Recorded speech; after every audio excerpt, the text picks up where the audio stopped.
La reconnaissance, c'est une forme c'est à la fois du respect et de la responsabilisation. On a quelque chose qu'on a mis en place toutes les semaines, qui est une présentation de chaque département devant tous les autres départements, en fait devant toute la boîte.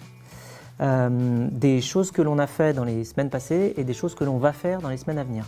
De manière à engendrer 3 choses.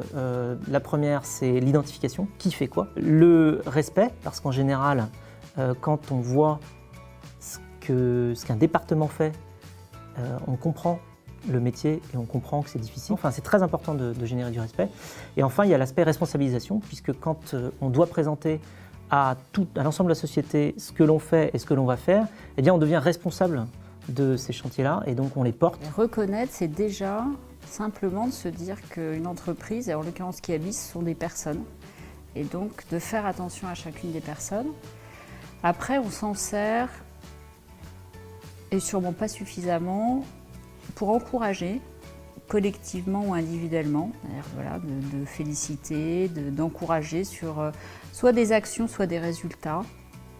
Et puis on s'en sert aussi pour remercier, parce qu'on trouve que c'est hyper important, soit tout le monde est là pour travailler, mais remercier de ce qui a été fait, d'un résultat obtenu, d'un progrès. Savoir dire merci lorsque quelque chose de particulièrement marquant est fait par un merci ou bravo, en tout cas de savoir féliciter et de ne pas considérer de ne pas craindre finalement que les remerciements, les félicitations vont peut-être être monétisés par le récipiendaire de ces félicitations. Je disais toujours que j'avais plus de respect pour une femme de ménage très professionnelle que pour le patron d'une grosse division qui ne marchait pas très bien, fût-ce une très grosse division. Vous voyez, donc moi la première idée, je pense que ça concerne chacun. Reconnaître que chacun, là où il est, a une valeur égale à condition de bien faire son boulot, je crois que c'est un élément clé. Alors pour nous, la reconnaissance, c'est vraiment le cœur de la stratégie ressources humaines. On fait travailler 240 personnes, dont 220 consultants, qui sont tous des gens de très bon niveau et qui ont eux-mêmes beaucoup d'exigences. L'ossature de la reconnaissance, c'est de proposer à ces gens qui nous rejoignent un épanouissement professionnel, des sujets intéressants, des enjeux qui leur permettent l'apprentissage permanent de leur métier, et le tout dans une ambiance bienveillante, accueillante, dans laquelle ils puissent s'épanouir. La reconnaissance, c'est le fait de remercier nos associés pour la valeur du travail qu'ils ont fourni.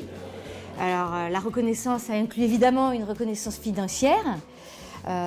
Nous ciblons d'être dans les salaires, dans le top 25% des salaires de référence. Mais évidemment, ce n'est pas que de la reconnaissance financière, ça intègre aussi de la considération et de la célébration. Nous avons décidé il y a déjà très longtemps que nos équipes venaient d'horizons extrêmement différents, puisque le diplôme n'est pas un élément déterminant au moment du recrutement. Ça veut dire que dès l'arrivée du salarié dans l'entreprise, et donc dans nos restaurants, il est important de lui envoyer des signes de valorisation. On va trouver des éléments de reconnaissance collective qui vont de l'évaluation de la qualité des résultats de l'équipe jusqu'à effectivement la reconnaissance individuelle qui se fait à travers de multiples leviers, des leviers évidemment qualitatifs, l'appréciation de la qualité du travail, mais également des leviers quantitatifs, financiers, pour ce qui est du versement d'une prime qui évidemment compte dans la motivation de nos équipes. Ce qui a le plus d'impact en termes de reconnaissance,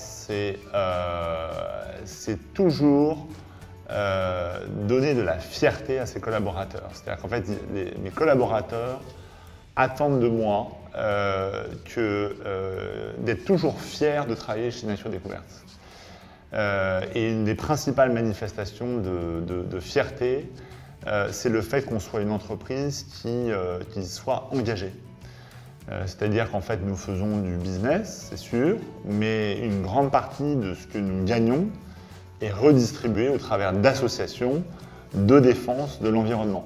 Financière de l'Échiquier, c'est une société de gestion d'actifs spécialisée sur la gestion des actions et de façon plus générale spécialisée dans l'investissement en entreprise. Pour Financière de l'Échiquier, la reconnaissance est avant tout la satisfaction de ses clients. C'est une réalité très forte puisque nous fabriquons un produit qui est mesuré tous les jours, qui est comparé tous les jours, puisque nous avons des compétiteurs qui eux aussi sont mesurés tous les jours. Et dans ce cadre-là, celui qui a la meilleure performance est toujours plus reconnu et se reconnaît lui-même comme étant un bon acteur à l'instant T.